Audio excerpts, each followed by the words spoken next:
Hello, biomimicry friends all over the world. This is Tamsin Woolley-Barker coming to you from San Diego, and I'm really excited to share this biomimicry celebration with you all. It's 10 years since Biomimicry Netherlands started, so congratulations for that, and thank you for welcoming me to your celebration. So I wanted to kind of give you a background on where I'm coming from because I am going to lay some really weird stuff on you for one, but I have a really unusual background that has brought me to where I am. So I was just one of those really weird kids that was driven to know what kind of animal are we? What is life about? What is this human being? What makes us tick? And it just kind of simmered in my mind all the time, and it drove me to study all kinds of things that really didn't seem intuitively linked in any way, except for a uniform lack of profitability. I mean, I started with just watching ants, watching animals, just spend a lot of time observing nature and looking at those patterns, those deep patterns that appear over and over again. And I remember flying to England. My parents are British. Uh, Flying to England and looking down from the plane when I was like 5, and seeing the rivers coming off the mountains, and seeing and realizing that that's a pattern that occurs over and over again at every scale because I recognized it. So I was a voracious reader, and I was obsessed with anything magical, enchanted. Uh, uh, I watched a lot of nature shows, and one of them you might know, although it's very old, is the Disney White Wilderness. And in this movie, I remember it was black and white, and I'm sure it came out, I think, in the 50s, so it must have been a rerun. But these lemmings, were just jumping off these cliffs for the good of the species, they explained to us. So I remember thinking, wow, that's pretty cool. I wonder, maybe humans should do that. All these lemmings, they explained to us, were overpopulated. They had this boom and bust cycle of population blooms and crashes, and the only way for them to handle that for the good of their species is to dive headfirst off a cliff and end themselves for the good of the species. So part of what got me on this track was looking for this lemming switch. I'd make my mom ride her bike with me on the back to the library, looking for books on lemmings. So I could find out, like, how on earth did the urge to commit suicide get passed on? That's what I wanted to know at age 5. So the lemmings really set me on this path, but it turns out that the Disney crew actually threw them off the cliff because there wasn't enough drama. So my entire career is based on a lie. I wanted to be a naturalist, like Dr. Dolittle or Jane Goodall, and that's really turns out different than being a biologist because it is oriented toward the whole animal. So I was just really loved animals and plants, and I wanted to know everything about them. But what I didn't realize is that the field of biology is extremely reductionist. Studying whole animals is just not really a thing. So in the old days, they probably would have called me a naturalist, like Dr. Dolittle or Charles Darwin. But it's really something that doesn't seem to exist, at least not in the form that anyone wants to pay for anymore. Maybe that was always the case. Charles Darwin came from a wealthy family, but certainly they didn't teach it at my public school. And I never really could find a comparable department to study it in. I ended up in an anthropology department, which was somewhat horrifying to me because I didn't really want to feed that greatest ape ego any more than I had to. Look at my opposable thumbs. I have the best opposable thumbs, the biggest brain. In high school biology class, suddenly realizing, studying the photosynthetic pathway and realizing, nobody would design something this way. It is just a hot mess. And the same realizing that our DNA is full of junk DNA. It's just remnants that are left over from something that just didn't end up going anywhere. It's still hanging around in our genes. And I remember realizing suddenly that all of this was designed by accident. It was just life falling to its lowest energy state, almost like gravity pulling seeds through holes in a rainmaker, is the way I think of it. And so it's really rather accidental what makes it through these sieves of selection to create the next generation. But I guess that's really how it is when you're focused on answering the big questions. You just don't fit anywhere because it's not a very holistic world at present. Everything is silos and chopped up finer and finer. I call that my photosynthesis epiphany because it really knocked me upside my head, just wandering around for a couple of weeks of just in awe that, that all of this came about by accident, just by um, life being life and going towards the next best possibility. So then when I went to college, I wanted to study plant evolution because it seemed to me that even though I wanted to know about human evolution, we couldn't separate the human will from it. So I really wanted to lay that aside and understand evolution itself.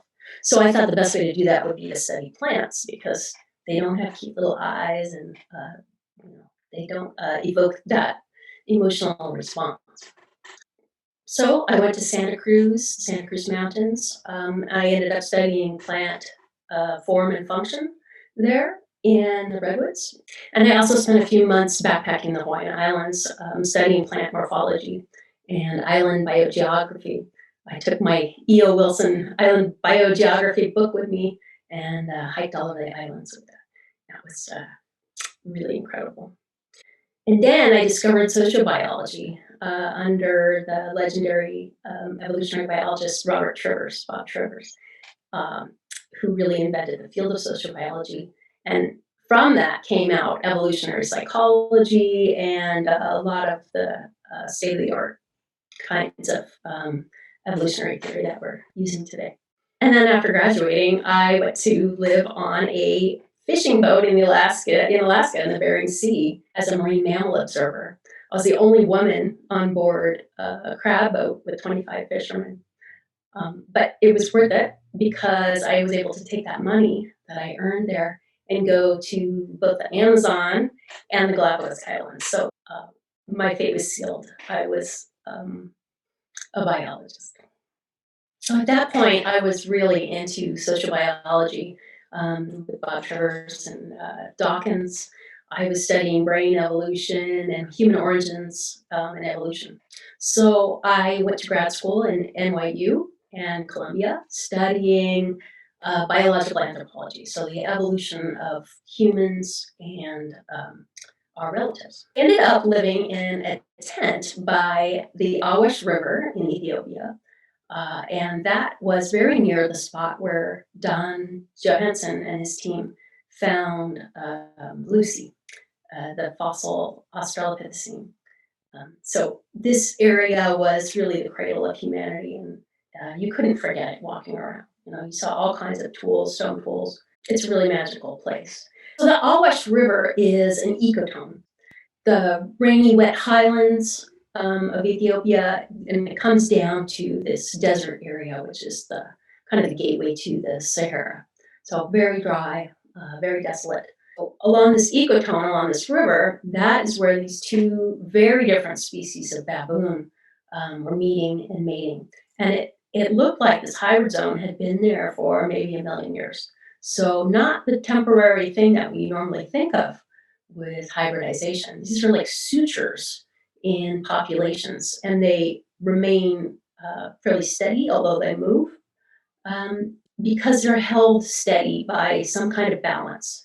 So this was a really incredible project because we had taken samples from over 1,000 baboons over a 25-year period, all the way across the hybrid zone, from one end to the other. So we got to see, over 9 different troops, every combination of genes. So all kinds of variations in these baboons. Even though my advisor, Cliff Jolly, had started this work in the 70s, he had the foresight to realize that soon we would have the genetic capabilities to analyze these samples properly. And when I came along, 20 years later, we had that technology. So what's cool about this is that we could see how individual behaviors and mate choice resulted in evolution, the change of genes in this population, and ultimately speciation itself, patterns in the flow of the genes. And we could see how some genes stayed in place and some genes flowed like water. Incredible opportunity to study evolution in action. And part of the excitement is that this is the cradle of humanity. We evolved in the same place, in the same conditions. And now we know that the human tree was very bushy, and that we interbred with each other just as easily as modern humans do today. So these patterns that we saw in these baboons applied directly to hypotheses about human evolution. So, Neanderthal interbreeding, that was a good model for that, and it's still widely cited today. It's considered the longest running genetic study of a wild primate population, and we really learned a lot about social evolution and speciation. Well, one of the things I learned there is that we fit squarely among the apes, our ape brethren. So we're 98% identical to our closest living relatives, which is the bonobo and the chimpanzee. And like them, we're clever, political, imaginative, and we care about each other. But what sets us apart is our social structure, because we are superorganism apes. Our social structure is a lot more like ants, really, than a chimpanzee. So that's our radical breakthrough, really, I like to think. Combining the flexible politics and problem-solving abilities of the chimpanzee with the collaborative teamwork of a social insect. So our ancestors were the first ant-like apes, and in a lot of ways we have more in common with ants than we do with the chimpanzees. So, but what is that 2%? Because it is a real game changer, clearly. Each of us is different. We have our own talents and personalities, and none of us can succeed or thrive alone for very long. We really do require a village. So, unlike the ants and the honeybees, we live in these big cities, and we coordinate with communication. We farm, we herd animals, we even milk other animals, and we build big air-conditioned buildings. It's remarkable how similar we are. You look at our bodies, you can see that we could never survive on our own. With two legs, that's just not very resilient. A chimpanzee sprains his ankle, no one's gonna bring that guy anything. He's dead. But for us, having friends makes us really adaptable. Even though we've lost our edge, we don't have fangs and fur or claws or anything like that. So, but the way I see it is that these human groups are like stem cells.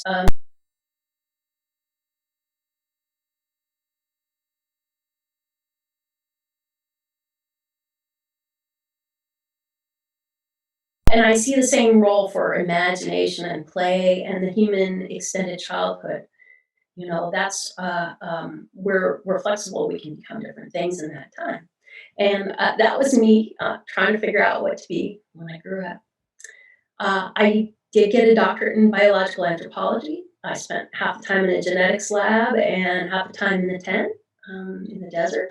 So I was feeling pretty proud of myself, right? And then my dad said, "Well, that's fascinating, Tamsin." Oh, that's fascinating, Tamsin. What's it good for? And I guess it really wasn't good for anything because I couldn't find a job doing it. So I had to get creative. So I did have some skills. I could do genetics. I knew about genomics. I was creative. I thought outside the box, maybe sometimes too far outside. I sent out some resumes. Next thing you know, I'm a genetic engineer at a biotech. Uh, my boss had previously been a VP at Monsanto, so I was really deep in the belly of the beast. And I saw firsthand the way it was such a dysfunctional organization, even though it was very successful. The information silos, the lack of wholeness, the lack of connection to purpose, and definitely the lack of creativity and play and imagination. No place for that. And I saw a lot of aggression and competition as well, especially from the hierarchy coming down. There was one day I saw a guy, young guy, marketing guy, blah, blah, blah, blah, blah, slamming on the table. And I thought, that's a little baboon right there. That's exactly what the little boy baboons do. They do this little threat right there. And so it clicked in my mind that the my observations of the baboons and of human evolution and our primate relatives was actually very informative in what was going on in the workplace and in our daily lives. That reductionist approach has been incredible. We've learned so much. Look at what we know about first principles of physics, the tiniest particles, and, neurons in our brain. I really learned an incredible amount through that enlightenment reductionist process. But at some point, you've got to start synthesizing that knowledge into an understanding of the world. And I feel like we've been a bit slow in doing that. I think we need more synthesis. And synthesists are people that see patterns, and they tend to be artists, and they tend to be interdisciplinary thinkers. But all of our systems or organizations, our education system prevent that. So I feel like we're leaving so much of our potential on the table. It's very hard to be a machine in a living world, not very comfortable. And what we know now is that 70% of employees report feeling disengaged at work. They're not connected to purpose. They find their work isn't meaningful. They don't like the people they're working with, and they don't like being told how to do their jobs. Those are the main complaints that we hear. And it actually crushes 25% of the average company's productivity, which is a $3 trillion loss every year in the United States alone. And that was before the pandemic. So here we are, squeezed by these larger systems that our work is part of. For instance, COVID, the forests are under threat, and roads going into the forests have, and the pangolins and bats being sold in the markets. The boundary, the membrane between the forest and the village has broken down. And those emerging diseases are looking for new hosts. Who can fault them for that? And why are we stretched to the breaking point by, crisis and scarcity? We have all this technology, we know all this stuff. Why are we being blindsided by catastrophes that we could easily foretell and prevent? And that goes from diversity, biodiversity, cultural diversity, which is biodiversity, climate change, soil erosion, freshwater availability. These are really deep problems. And the reason that we're having them is because we've designed all of our institutions, all of our organizations for efficiency. We've taken all the natural additivity out of our organizations and basically turned people into parts, worn out parts. Structures that we live in are inhuman. They're contrary to our very nature as living things and human beings. So how are we going to design our structures, systems, and processes, not for efficiency, not that Lean Sigma 6, but for agility and resilience and innovation, the things that we need to adapt and stay flexible in a changing world? Well, we spend 60% of our time at work, and if 70% of us can't stand it, then who wants to live this way? It's inhuman. And that was my feeling then. So I left corporate life and I pursued my goal of writing my novels. Yes, I have novels, they're on the back burner. Painting and raising children and just gardening, and I love to surf. So we had a photo studio, and it was a nice, comfortable, six-figure lifestyle business. I'm perfectly content with that. Surfing, working from home. It was beautiful. But you know how life is, right? Living things are chaotic. So life happened to us. Our daughter passed away in her sleep, 2 months old, And then shortly after that, we got pregnant again. We had 2 little boys. So at that point, we had 3 little boys. 2 of them in diapers, and it turned out all 3 are on the autistic spectrum, so that presented some more challenges. But the stress of all that, my husband, now my ex-husband, had a psychotic break and ended up living homeless, living in a van on the street. So it was a very hard time. And so here I am. I've got 3 little boys. They're challenging. 2 of them were nonverbal, and I had to figure out what to do. I had a SoCal coastal beach mortgage to pay, and a photo studio with no photographer, and 3 kids. So it was time to get crafty. So what could I do? I had to repurpose what I already had. And, that's what living things do. They move to the next adjacent possible. So I fired myself. I sold the business. I took unemployment, and it came with job training. So I could take classes at the University of California, San Diego. But I didn't know what I was good for because I had this very obscure degree. So I had to connect the dots and look for connections and find a way to become relevant, to put my potential to work. So, I'd fallen off the academic track, but I could still teach. So I got a teaching adult learner certificate, and, academics had moved on without me. Genetics had moved on, certainly. But I did know about science, I was a scientist, and I could write. So I took a science journalism class, um, and I started writing a blog, the Bio-Inspired Inc. Um, Wildlife, I was a wildlife biologist. That's related to conservation. That seemed to be related to sustainability. And it seemed like you could almost get paid for that. So I honed in on that, got a certificate in sustainable business practices. And I took a professional development class. I had a lot to say in there. I was very engaged. So much so that I was actually offered a position as a leadership coach, helping scientists move into executive roles. And then one day I'm driving along the road, wondering, how am I going to do this? Where's this going? And then on the radio, they came a segment, and it was Janine. So it was 2008. 2008. Janine came on, and she was talking about biomimicry on NPR. And I was just, stop the presses. This is it. I pulled over on the freeway. I was like, ah. And a police officer came up behind me, are you all right, man?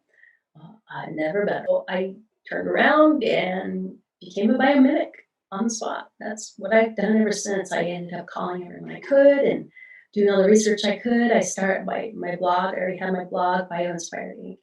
And I felt the connection to these beautiful places, to these whole systems, that I'd studied all my life.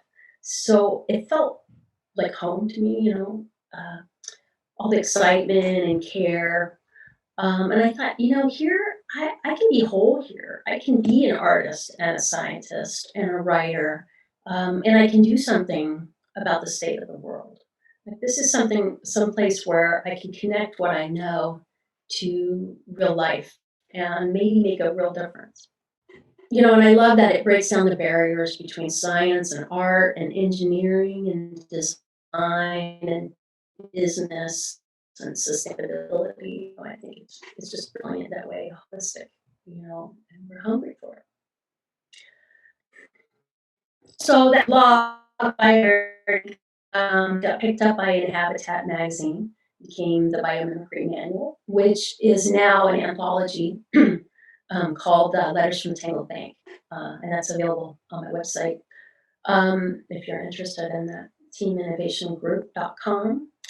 I was just in love with it all. From there, I worked as a biological strategy editor for Ask Nature. I was an adjunct at ASU, and I did independent research for Biomimicry 3.8. And those projects were incredible. I can honestly say that every project we did was a revelation for me, but also for their teams, for the engineers. I really feel like those designers and engineers had their minds blown, and started thinking in really radically different ways. So that was really incredibly rewarding to see these engineers and designers that had been working in these silos, the same as I was, pushing against. And so that was very exciting to see them open up. But also, it was really hard because it was obvious that the companies themselves were not designed to adapt to change. So after a while, a lot of these engineers and designers became frustrated because they could see a transformative idea, they could see the potential of it, and then they were frustrated in being able to move it forward because companies are really not designed for that. They're designed for efficiency, not for innovation. Interesting that here we've designed all our organizations to uh, creativity is outside the box. We put creativity out there, play, imagination, ambiguity, mystery, awe, or the sublime. Those are all things that don't belong at work. There's no place for them. But this is our lives.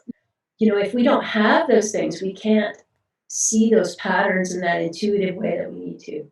So we're really leaving an incredible amount of our potential on the table. I think we're all starved for something more. That's what I feel. We want more freedom. We want more meaningful relationships and more purposeful work. We want to make things that last, that matter. I think the word I'm looking for is wholeness. I think we're starved for more wholeness and integration. We want to bring our creative selves, our humanity to everything we do. I know I do. Of course, it's not as easy as saying that because we've really lost so much of that knowledge, so much of that wisdom, about how to interact with the land and care for it, and the enchantment, that we have with it, the stories, even the words, the languages, being lost. And I think, it speaks to those broken links with our ancestors and severance migration. We lose our histories, our tracks, we forget who we are. And, frankly, we had to bury a lot of it because of dominance relationships. So, really, here we have culture is the human superpower, and we've cut it off. We're like cats without claws. We these are millennia of practical wisdom for getting by in the world, not just getting by, but thriving, and seeing the potential in one another and bringing that out because we need each other to survive. We've really lost that. So we've got to restore these fragmented cultures of place that know how to take care of the land, how to use it, how to renew it. So renewing cultures that renew places, that renew the biodiversity, and the cultural diversity and the knowledge and the love that we have, that we pass to our children. Even most indigenous people that you meet now, at least in the United States, have lost most of their own wisdom and their languages as well. So it's just been such a renaissance to reclaim that. And I think that's really powerful. But also, let's not forget that all of us were once indigenous. We all need to reclaim our indigeneity.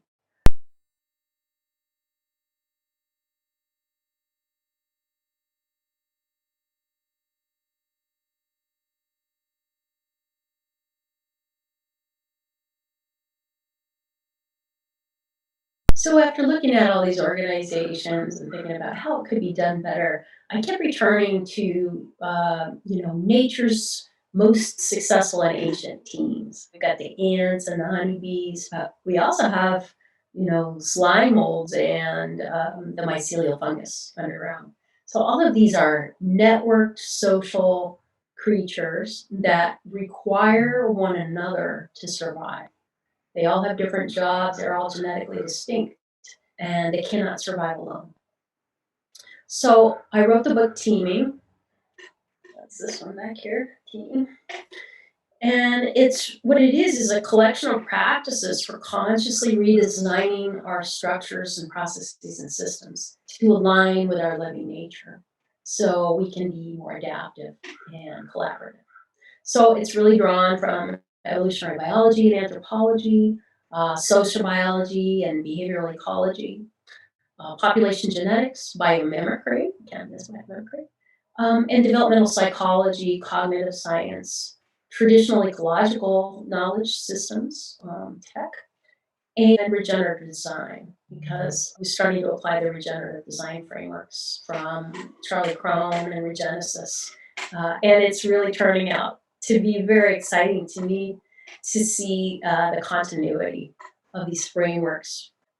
Has been really a lot of fun. I've been working with Regenesis faculty, Chris Lopez, and he's just brilliant and teaching me all kinds of things about the regenerative frameworks, which is not the easiest thing to learn, but very provocative. So I started going beyond product biomimicry and really applying what I knew about social evolution and speciation and innovation to this innovation process. And I started thinking about how might we design organizations to become more adaptive and more flexible and innovative, and to take advantage of the conditions on the ground in a more intentional way.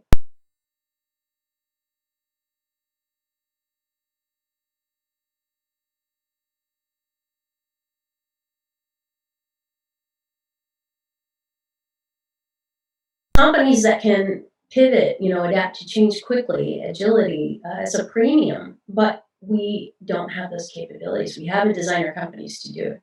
So I'm seeing a lot of desperation. I'm seeing a lot of a real hunger out there for something new, because these machine-like efficiency structures that we've designed are just not going to persist in a changing world. So it's time for a radical change. You have to look for models of innovation that work, that are sustainable in volatile times. And you're in luck, because all 30 million species or whatever have done it for 4 billion years. These are the survivors. Every single one of these species has survived and thrived through incredible change, 5 extinction events. And that includes us. We are designed to adapt to change. So we have this in our bones. We have this ability. We have everything we need. It's just a matter of designing our structures to align with our natural abilities as living things and humans. Because those that don't will join the ranks of the fossils.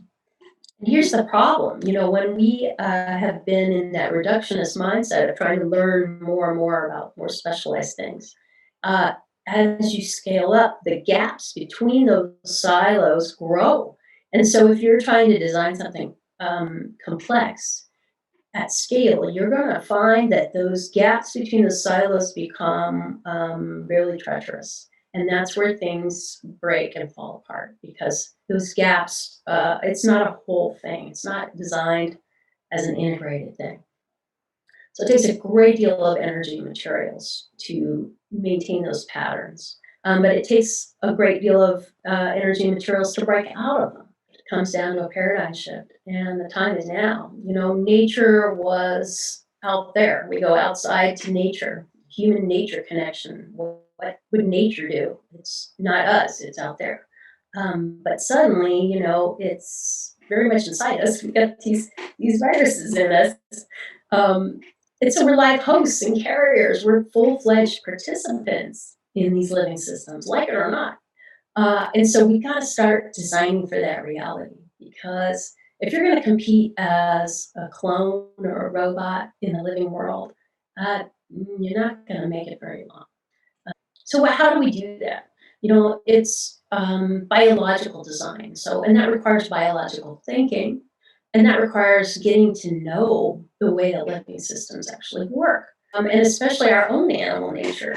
We're ant-like apes. We are designed to collaborate and designed to be inventive and creative. And we're designed to do it together. So the answer is to become more human, not less. The lemming switch is a mistake. We are already adaptive living things. Innovation is typically meant, product innovation, new products, new service offerings. But what we realize now is that real change occurs much further upstream. It's at the level of paradigm and mindset and the processes that we operate in day to day. It's the way we work. So I think those are the leverage points for making the change that will affect the way that we operate all of our organizations. And therefore, it will increase our effectiveness and flexibility and adaptability so that we can go to work on systemic problems of, climate change, biodiversity, soil and water, the things that we need for our children and our children's children. But the reason I shared with you that process of my own, coming through a crisis and into a new stable state, is that it's really a natural process of living systems. That is the way that living systems finding possibilities and open. Crisis happens and you can't control it. It's hubris to think that that I could plan a perfect life and live that. Life just happens. There's nothing you can do about it except accept that and prepare for it. Your purpose and your values are constant to keep you on that track. So at this point, everything I'm working on is aimed at catalyzing that fundamental paradigm shift, from mechanistic design, machine mind, to living systems thinking and design, what I call life mind. And I'd like to see that applied to all our human endeavors, the way we think and the way we design about everything we do. So to that end, I am the new Dean of Geoversity School of Biocultural Leadership in Panama. We're working to teach the leadership of tomorrow living systems thinking and to really question the paradigm that they're in and to see another way, and then to go back to their home communities and begin thinking and designing that way and spreading that. The other project I've been working on is David Sloan Wilson's Evolution Institute Business Action Group. It's a very interesting organization. He is one of the foremost evolutionary biologists alive today. So the purpose behind that group is to spread this view of life, evolutionary thinking, to all walks of life, all walks of design. So I think that's really important. We're going to be designing curricula for business schools. What we're hoping to do is to really revitalize and rehumanize not just the workplace, but all our institutions. Because we have the intelligence, we have the capability, we know what we need to do. The problem is an organizational one, a cultural one, that we don't have permission to try different things. There's no structure for us to do what we need to do to adapt as humans. They're so crushed and beat down by their jobs, they don't have any more time left to do things of real meaning for future generations. It's really sad. These teaming practices, they are intended to revitalize and rehumanize the workplace and all our institutions, to cultivate diversity and more equitable, authentic, inclusive expression, to realign our structures around our potential, and for that matter, to develop our ability to actually see potential in others and work to bring that forward. If we all did that for one another, it would be transformative. Most of us just don't get seen for who we are because everyone is working in their own silo, and everyone's feeling miserable because defective because we're superorganisms. None of us are meant to be whole. We're supposed to be defective and work together as we help each other. I have some talents that are very strong, and I have others that are really weak, and those weak things can get me killed. You need friends to get this done.